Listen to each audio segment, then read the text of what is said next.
What's up, friends? Got the Rally Edition here, and we're gonna be putting on the FST system. Let's go.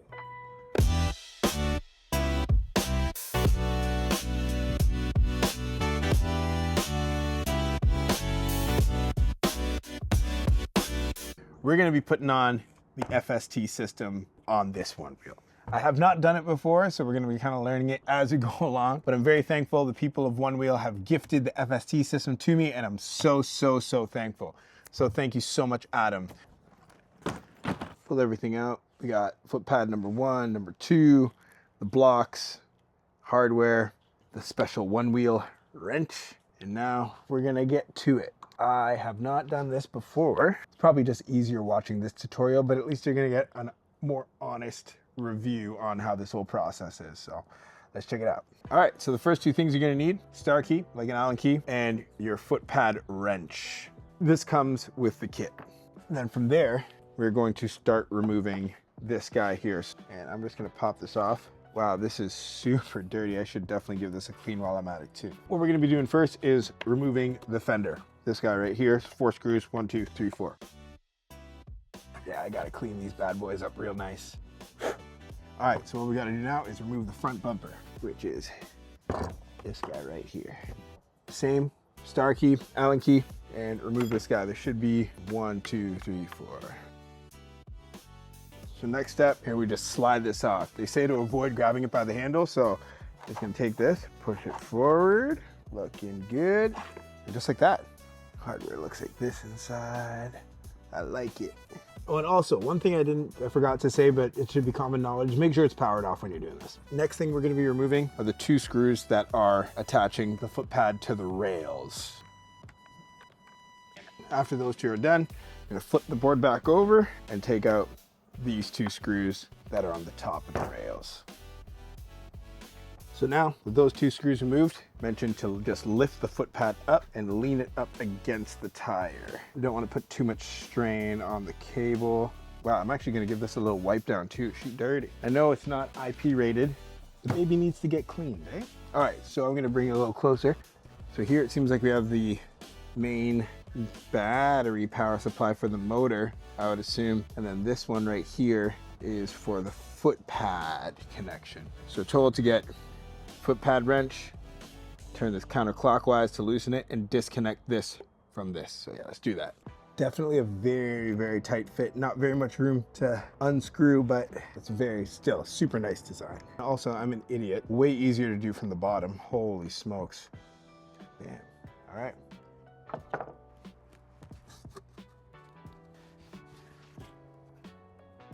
Cool. So now it's time to put this bad boy on. One thing that they mentioned, you want to make sure that putting in the pins the right way. So there's an arrow on top, and I believe that arrow is going to be facing upwards, not downwards.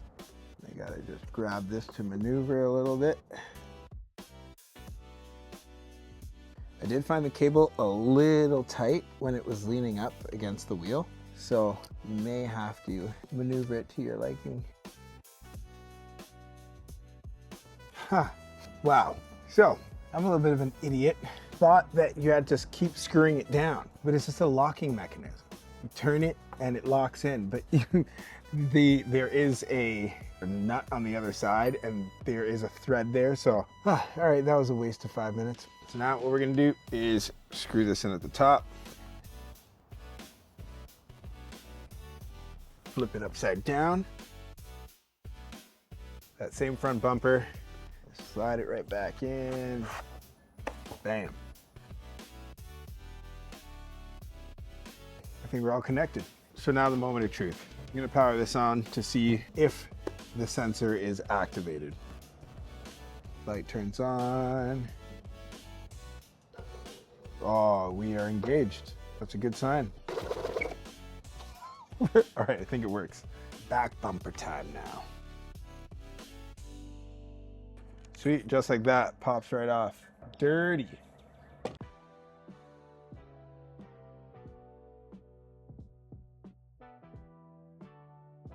Such a cool looking machine, man. It's wild.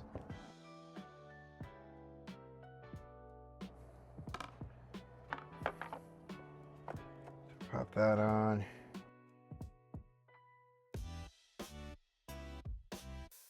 And then the bottom of the foot pad.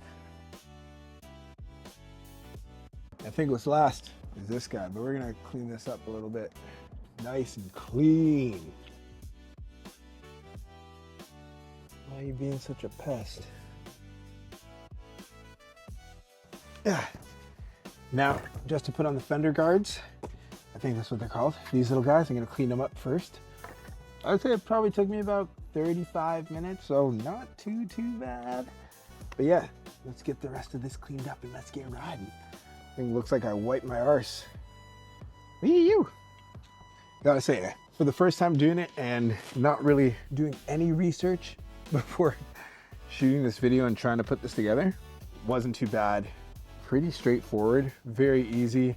And I can see how a lot of people would want to like mod it out and make their OneWheel specifically their style, whatever, change colors, additions, all that fun stuff.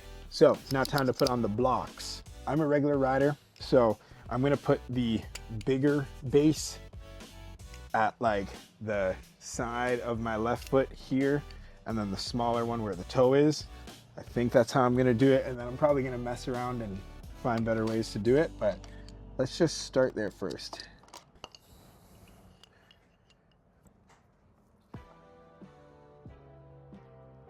Moment of truth. Is it worth it? How does it feel? The type of rider that I am, truthfully, most of the time, I'm just riding on streets. So sidewalks, roads. If ever I get the opportunity to rip it on a trail, I'm going on a trail. Grass is very difficult to do like sharp turns and cuts because it's not very much traction, but I do tend to go on grass, and because I'm living in Canada, we only really get like probably 4 or 5 solid months of OneWheel season. So as my time grows with OneWheel, I think I'm going to take advantage of doing more adventurous rides with it. But for this moment, it's mainly just for fun. Not going to X Games, not doing anything like that. But I definitely like to have something that's a little more badass and that allows me to do things that are badass. So no more talking, let's get into it. It's completely different. Like, I don't even know how to properly explain it. I'm not a snowboarder, but you are locked in. Like, when you put your weight on your back foot and your front foot, you're not able to push beyond that point with your body. It's like, it's definitely like extremely secure. Like if you're just doing like straightaways down the hill and you don't need to like pivot your feet, if you're not shifting your feet or doing any sort of motions like that, and you just want to strap into your board and go, this is going to be very comfortable for you. I'm not used to that at all.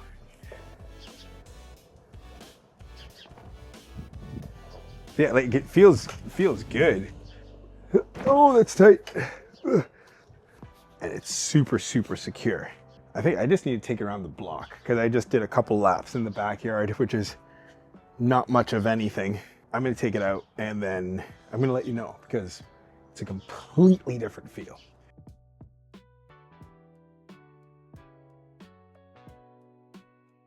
Going from heel to toe definitely takes a bit of an adjustment.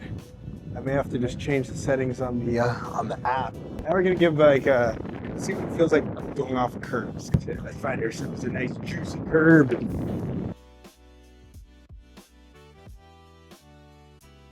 Oh yeah.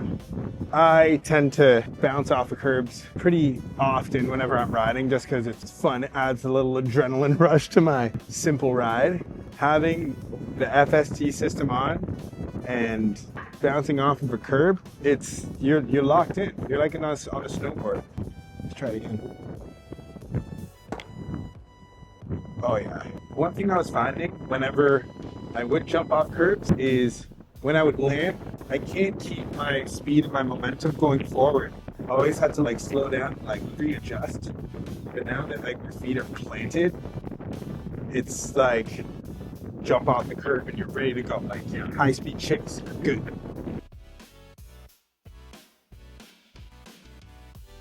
Yeah, big thumbs up. I'm so happy. Thank you so much, Adam and OneWheel, for this. Like, this is blowing my mind right now. I feel like a pro.